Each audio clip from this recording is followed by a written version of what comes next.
新婚第2天，婆婆在我床头贴了一张家务打卡表。早上5点起床，给全家准备早饭，必须中西结合，营养丰富。中午和晚上8菜1汤，必须荤素搭配，成本控制在50元以内。每天晚上8点后去超市抢特价菜。每周1、3、5凌晨3点起床，去批发市场捡不要钱的蔬菜。接着就每天在我耳边念叨：勤俭持家才是会过日子的好女人。可她不知道，我不是贤妻，而是传说中的邪修。婚礼第2天早上6点，我和老公挣大钱还躺在床上，婆婆突然推开房门，啪的一声打开了卧室的吸顶灯，刺眼的灯光一下子把我惊醒了。我尴尬地推了推老公：妈，这么早，你找大钱有事吗？婆婆一把拦住我：别吵醒我儿子，我是进来喊你起床的。听到婆婆的话，我下意识拿起手机看了一眼，忍不住皱起眉头。起床，妈，现在才6点，而且我这几天还在休婚假，不用起这么早上班。婆婆得意洋洋地指着表格说：清河啊，这可是妈特意花了1晚上的时间，亲手给你画的家务打卡表。我心里有些不舒服地问婆婆：什么家务打卡？婆婆立刻指着表格，振振有词地开始教育我：清河啊，今天是你第1天进门，妈心疼你，让你多睡1个小时。不过从明天开始，你就得按照这张家务打卡表，每天5点准时起床了。你看，妈已经把你每天要干的家务全都列上去了，你完成1项就打个勾。等到了月底，妈再按照打勾的数量给你发下个月的生活费。我看着密密麻麻的家务表，心里有些不太舒服，因为婚前我就和老公商量好了，婚后家务1人1半，平时3餐都在食堂吃，周末可以轮流去2家蹭饭，顺便看看爸妈。我以为这些约定，老公忘了和婆婆说，再加上今天才新婚第1天，我也不想和婆婆吵架，于是就对她说：妈，你先把表格放这里，等我起床再和大钱一起看一下。没想到话刚说完，婆婆就一把掀开了我的被子。不行，你不上班，你小姑子还要上班呢，而且等下我要去跳广场舞，你爸要去打牌，一家人都等着你起床做早饭呢，你赶紧起来。说着就要伸手来拉我，嘴里还嘀咕着：我和你爸年纪大了，每天都要喝1杯热豆浆，必须要现磨豆浆。大钱爱吃肉，早上你要给他做1碗牛肉面，或者包几个鲜肉包子。记住，包包子的肉馅不能让卖肉的给你搅，他们那个绞肉机不干净。你买肉回来自己剁肉馅，不能用绞肉机，那玩意儿绞出来的肉馅不好吃。对了，你小姑子每天早上要喝咖啡，你再给她弄点3明治什么的。我忍不住坐了起来，打断了婆婆的长篇大论。妈，我每天也要上班的，哪有时间做这么多早饭？婆婆笑眯眯地说：所以我让你早点起床啊，妈给你算过，5点起床，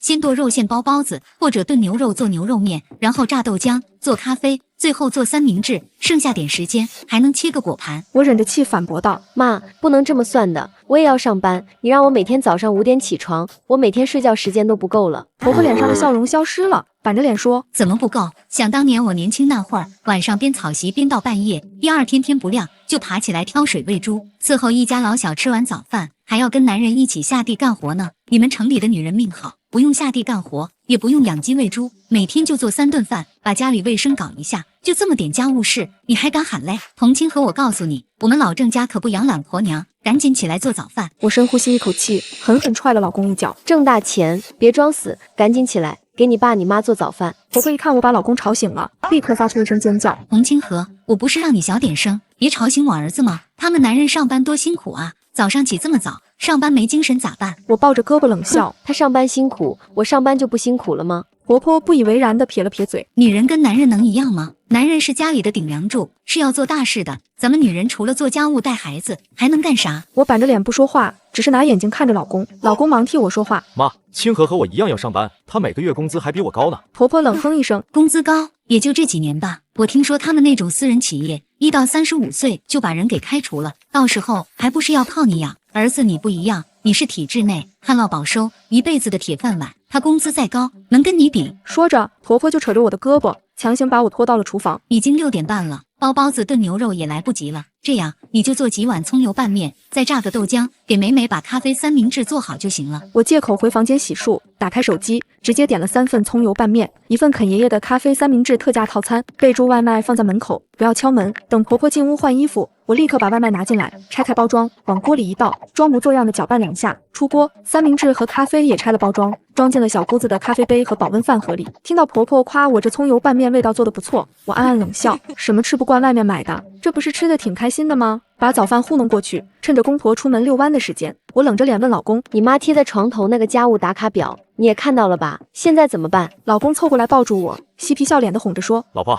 给我个面子，再忍2天，就2天，等婚假结束，我们就搬到新房子去住，到时候家里就咱俩，你想怎么使唤我都行。看着郑大钱那双可怜巴巴的狗狗眼，我心里软了一下，没好气的白了他一眼。说好了，就2天。老公疯狂点头。这2天我也不上班，到时候家务咱俩一块干。老公没有一味的偏袒婆婆，这让我心里舒服了一点。可广场舞回来后，婆婆给了我2张50元现金。清河啊，这是今天中午和晚上的买菜钱。咱家的伙食标准呢，是中午晚上8个菜1个汤，每顿饭都要有鱼有肉有鸡蛋，一顿饭的花销不能超过50块钱。我气笑了，50块钱还不够我点一个外卖的，你让我做8菜1汤，还要有鱼有肉。婆婆顿时露出骄傲的神色。我就知道你们年轻人不会过日子，50块钱怎么就做不了8菜1汤？算了，今天第1天，你不会也正常，妈亲自教你。说着，婆婆把我拉到小区附近的菜市场，她提着一个菜篮子，看到有卖菜的摊主过来倒垃圾，就立刻冲上去，然后在一堆垃圾里捡出来几个烂掉的青椒，几根断掉的黄瓜，2个烂了的西红柿，一把发蔫的豆角。没一会儿，婆婆的菜篮子就装满了捡来的各种蔬菜。她指着篮子，美滋滋地对我说：你看，这些菜看着不好，切掉烂掉的地方，剩下的都能吃，这样1天的买菜钱不就省下来了？我看着篮子里腐烂发霉的蔬菜，想到以前到婆婆家吃饭，吃的可能都是这些从垃圾堆里捡来的蔬菜，差点当场吐出来。紧接着，婆婆又带我进了菜市场，买了一条已经死了，打折5块钱一条的鲫鱼，还有一块已经有些发臭的隔夜猪肉。她还蹲在卖鸡蛋的摊子前面，仔细从一大筐鸡蛋里挑出了几个蛋壳碎了一点的鸡蛋，让摊主半价卖给她。从菜市场出来，婆婆掏出兜里剩下的23块5毛钱，得意地对我说：清河，你看，我就说吧，只要精打细算，一顿饭8菜1汤，50块钱根本花不完。我看着菜篮子里的死鱼臭肉，倒吸了一口凉气。回到家，我立刻进房间，推了推躺在床上玩手机的老公。大钱，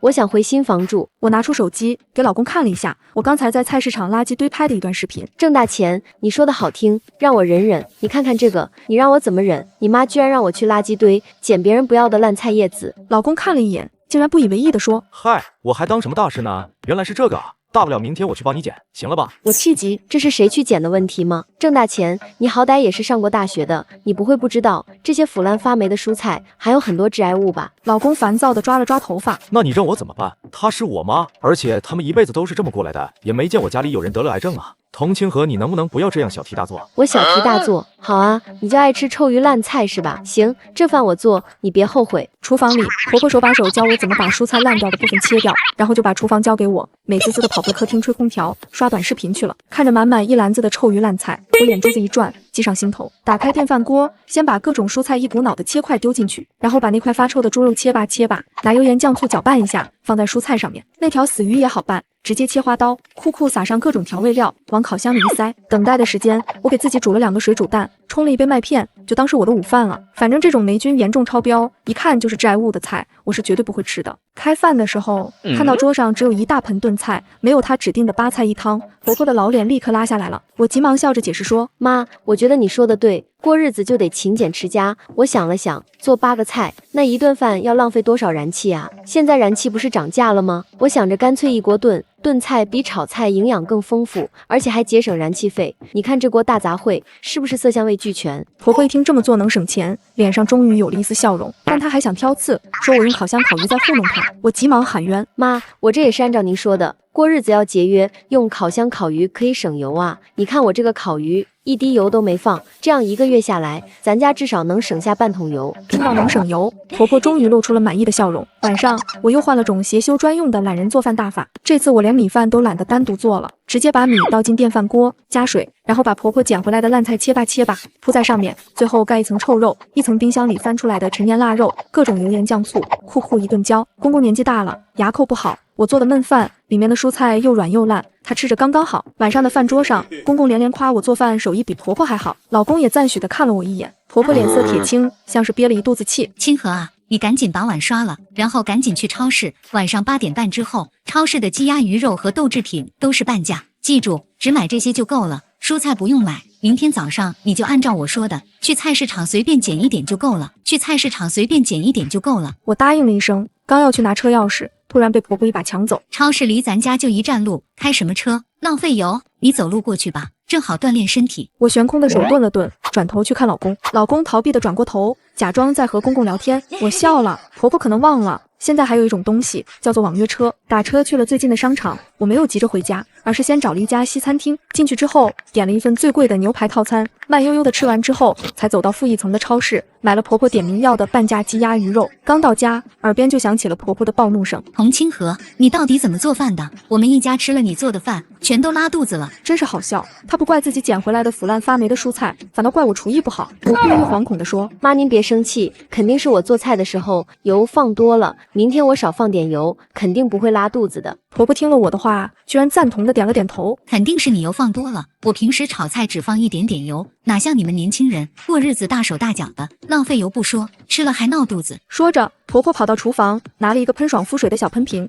装了一小瓶大豆油，递给我说：以后炒菜就往锅底喷2下就够了，烧汤喷1下，这么一瓶油应该够用1个礼拜了。顿顿8菜1汤，1个礼拜只能用100毫升的大豆油，抠死你得了！我立刻打开短视频，在网上搜索了很多无油烹饪小妙招。第二天早上5点钟，婆婆果然又来敲门了。清河，该起床做早饭了。昨天我们几个都吃坏肚子了，今天你做点清淡的。对了，美美说你昨天做的三明治好吃，跟店里买的简直一模一样，让你今天多给她做2个，她带到公司做午餐。我撇了撇嘴，当然和店里的一样啦，因为我就是从肯爷叫的外卖啊。点开手机又叫了2份三明治咖啡套餐，随后我又点了其他外卖。20分钟后，10个热腾腾的葱油花卷就送过来了。接着小米倒进电饭锅，按一下煮粥模式。半小时后，小米粥煮好了，我直接倒进婆婆给我的祖传砂锅里，放在煤气灶上，装模作样的开火搅拌几下，一锅热腾腾的砂锅现熬小米粥不就做好了？最后把外卖送来的葱油花卷放在蒸锅里热一下，再拿出国民畅销品牌某某豆浆，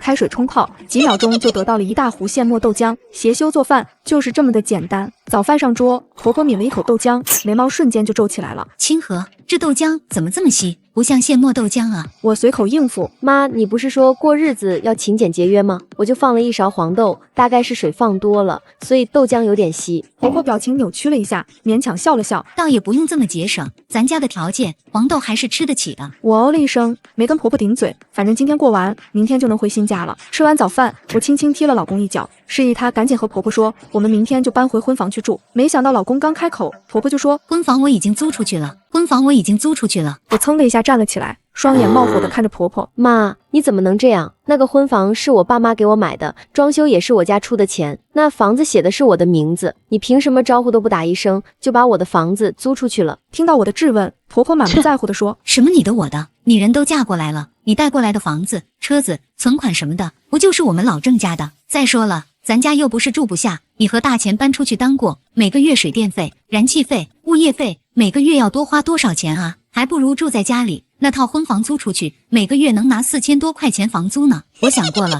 以后那套房子的租金呢，就放在我这里，你和大钱也不用给家里生活费了，全当是拿租金抵了。我怒极反笑：妈，您这账算的不对吧？我那套房子每个月租金至少4500块钱，你让我一顿饭的成本控制在50块钱以内，算下来，我和大钱就算顿顿在家吃饭，一天的伙食费也不超过60块钱，一个月伙食费也才1800块钱。婆婆一脸不高兴地说：那你和大钱住家里的房子，难道不要交房租？我都找中介打听过了，像这种带独立卫生间和衣帽间的主卧，一个月租金至少2000，再加上物业费、网费、车位费什么的，就算每个月1000吧，你还要再补我几百块钱呢。不过都是一家人，妈也不是那种小气的人，这多出来的几百块钱，我就不收你们的了，全当是我们做父母的贴补你们小家庭了，全当是我们做父母的贴补你们小家庭了。我气笑了。这么说，我还要感谢你喽。老公皱起眉头，扯了扯我胳膊：清河，怎么跟妈说话呢？妈也是为了我们好。再说了，你不是说要备孕吗？反正等你生了孩子，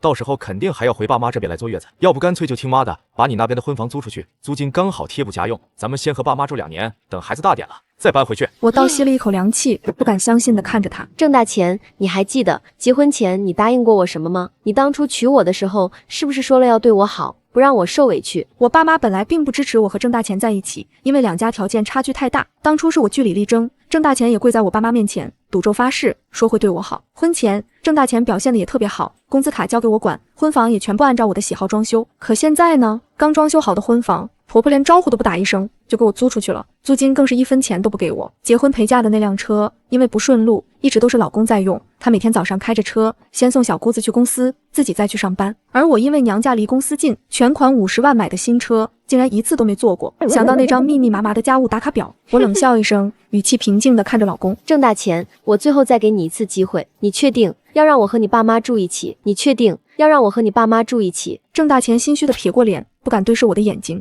小声对我说：清河，妈也是一番好意，你看跟爸妈住一起，咱们都享福啊。结了婚还跟结婚前一样，吃喝拉撒都是爸妈管着，我们只要上班就行了。我没有说话，只是回房间把那张贴在我床头的家务打卡表撕下来，狠狠摔在郑大钱脸上。我指着这张家务打卡表，你自己看看，这张表上从早上5点一直到晚上10点，我每天要做的家务大大小小至少30个。结了婚还跟结婚前一样，你说的是你自己吧？跟你爸妈住一起，结婚后你还跟以前一样，那些家务你当然不用干，因为你妈全让我干了。你不是说跟爸妈住一起享福吗？行呀，只要你照着这张家务打卡表坚持3个月，我就答应跟公婆住一起。郑大钱拿起家务打卡表看了一眼，顿时红着脸对婆婆怒吼道：妈，这是怎么回事？不是说家务活都是你做，清河就是给你搭把手吗？你怎么全让清河一个人干了？谎言被揭穿，婆婆却一点不慌，振振有词地反驳道：妈还不是为了你好，趁着妈还能动弹，把这些家务都交给你媳妇，等以后妈不在了，你媳妇才能好好伺候你啊。我嗤笑一声，郑大钱，你听到了吧？什么跟着公婆住一起享福？你自己看看这张家务打卡表，这福气给你，你要不要？老公涨红了脸，一把撕碎了那张家务打卡表，对婆婆怒吼道：够了，妈，你再这样我就带清河出去住，这家务你自己做去吧。你再这样我就带清河出去住，这家务你自己做去吧。婆婆愣了一下，突然一屁股跌坐在地上，拍着地板嚎啕大哭起来。郑大钱，你这个不孝子，老娘真是白养你了，真是有了媳妇忘了娘啊。你带你媳妇出去住，去新家享福去吧，我和你爸老胳膊老腿的，就留在家里等死好了。婆婆哭得一把鼻涕一把泪，公公听到动静冲过来，狠狠扇了老公一巴掌。不孝子，你要真敢带着你媳妇搬出去，我和你妈就当没你这个儿子。老公红着半张脸，眼神带着哀求地看向我。媳妇儿，咱们正在气头上，要不搬出去的事儿过几天再说。我气急反笑，好啊，你别后悔就行。见我服软，婆婆马上直冷起来，趾高气扬地坐在沙发上，指挥我做家务。清河，快把地拖一下。我穿上防滑雨靴，狠狠往瓷砖上挤了半瓶洗洁精，瓷砖被我拖得锃光瓦亮。公公大摇大摆地从房间走出来，在滑溜溜的瓷砖上摔了个大马趴。婆婆慌忙跑去扶他，结果直挺挺地摔在公公身上，本就摔伤的公公顿时发出了一声惊天动地的惨叫。躲在房间里玩手机的老公听到声音跑出来，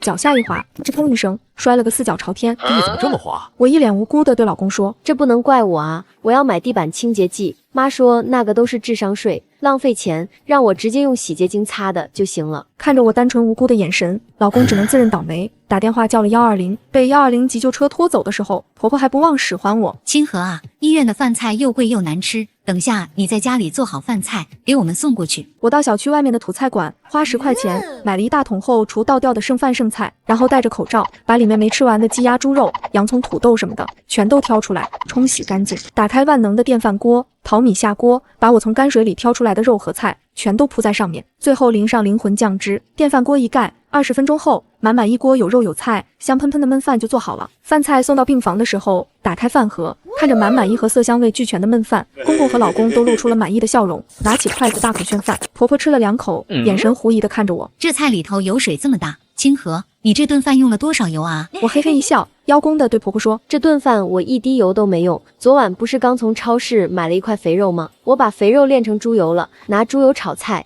又香又划算。婆婆赞许地看了我一眼，欣慰地说：这才是会过日子的女人。晚上我正在家里敷面膜玩手机，突然医院的电话打了进来。请问是郑大钱先生的家属吗？您爱人和您公婆因为食物中毒，必须马上抢救，请立刻来医院签字缴费。泔水桶捞出来的食材，通便效果这么好的吗？我慢吞吞地洗好脸，换上衣服，出门的时候才发现陪嫁的那辆车钥匙还在老公手里呢。没有车，我只能扫了一辆共享单车，慢悠悠地骑到了医院。等到了医院，公婆和老公3个人已经被推进手术室抢救了。护士拿了一叠缴费单，让我去缴费。我一脸为难，还是等我婆婆出来吧。我们家我婆婆管钱，钱都在她手里。医生仔细询问了公婆和老公晚上都吃了什么，得知他们吃的竟然是泔水桶里捞出来的鸡鸭肉菜，顿时无语了。语气严厉地质问我。你为什么要给你丈夫和公婆吃泔水？我一脸委屈，我婆婆一顿饭就给我50块钱买菜钱，还让我做8菜1汤，这点钱连买肉都不够。我想省点钱，就花10块钱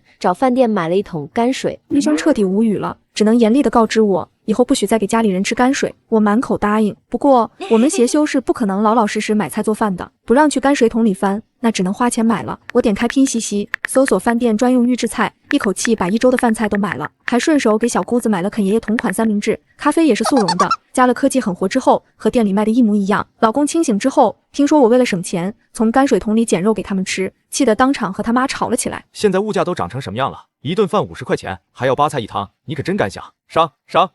一天到晚就知道抠抠搜搜的省钱。妈，你知不知道，这次咱们一家3口的手术费和治疗费，够你买10年的大鱼大肉。婆婆双眼无神，嘴唇哆嗦着。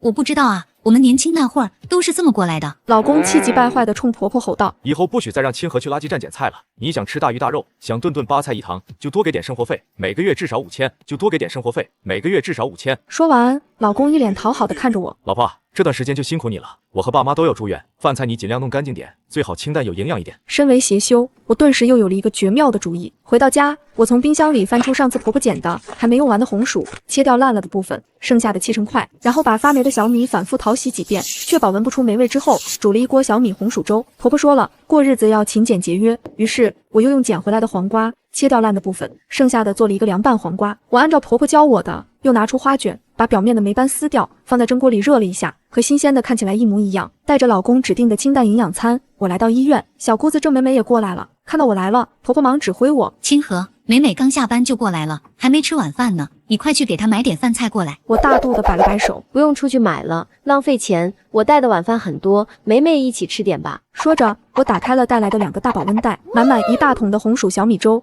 ，7个热腾腾的葱油花卷，几个去年单位发的粽子和咸鸭蛋，还有1大碗凉拌黄瓜。听说我这顿饭1分钱都没花，用的都是家里现有的食材。婆婆满意的点了点头，老公却怀疑的看着我：这些东西不会也是你从垃圾堆捡的吧？我还没说话，婆婆就急忙打断了老公的质疑：什么捡的？这小米和粽子还有咸鸭蛋，不都是你们单位发的吗？要我看，现在的人啊，就是平时吃的太精细了，肠胃才变娇气了，哪像老一辈饿极了，什么草根树皮都吃过，那时候连泔水都吃不上呢，不还是活到了7老80？婆婆的话打消了所有人的疑虑。清河，你怎么不吃？老公还是有些不放心，迟疑的问：刚才打包的时候，发现家里还剩下1碗粥，我想着不能浪费了，干脆就先把那碗粥吃了，还吃了2个包子，现在不饿。我面不改色的说：我当然不会说家里的粥和包子都是我单独点的外卖。这天晚上我睡得正香，突然门外传来小姑子的求救声：嫂子，我肚子疼死了，快送我去医院。我顿时慌了手脚。可是车钥匙还在你哥手里啊，他说女人开车容易出事故，平时都不让我开车的。小姑子表情扭曲：那你就不会打电话叫120？我立刻问她：你有钱吗？从咱家到医院120跑一趟，至少400块钱。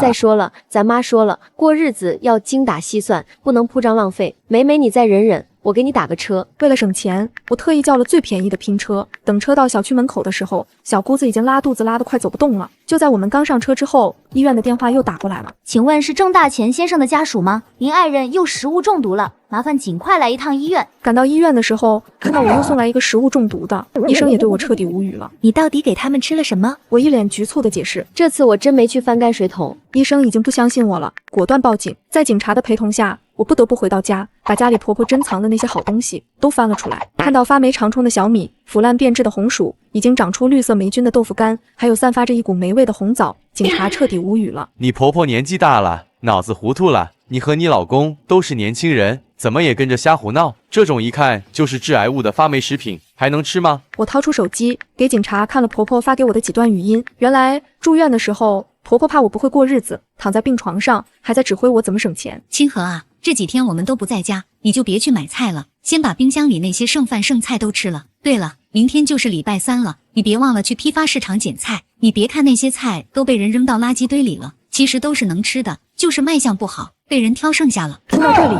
警察也露出了一言难尽的表情，同情地看了我一眼。童女士，这样的家庭你图啥呢？是啊，我图啥呢？从派出所做完笔录出来后，我委托律师给郑大钱寄了一份离婚协议书。我们俩刚结婚，财产分割也不麻烦，婚房和车子都是我婚前买的。车子我不想要了，把钥匙拿回来之后就让中介开走卖掉了。房子我也和租户说好了，等租房合同到期就收回来。回到家，我正在收拾东西，老公的电话打了过来。童清河，我爸没了，这下你满意了吧？你害死了我爸，我这辈子都不会原谅你。我叹息一声，郑大钱，到底是谁害了你爸？你别告诉我，你自己心里没数。郑大钱，到底是谁害了你爸？你别告诉我，你自己心里没数。电话那头不吱声了，我苦笑一声，对着电话说：郑大钱，你妈给儿媳妇定的那些规矩，还有那张家务打卡表，我真的适应不了。我们之间还是算了吧，到此为止。你条件这么好，还是体制内的公务员，我想你应该能找到一个愿意孝顺你爸妈，每天按时打卡做家务的妻子。我铁了心要离婚，再加上因为我的原因意外害死了公公，法院最终判决我和郑大钱离婚。离婚后，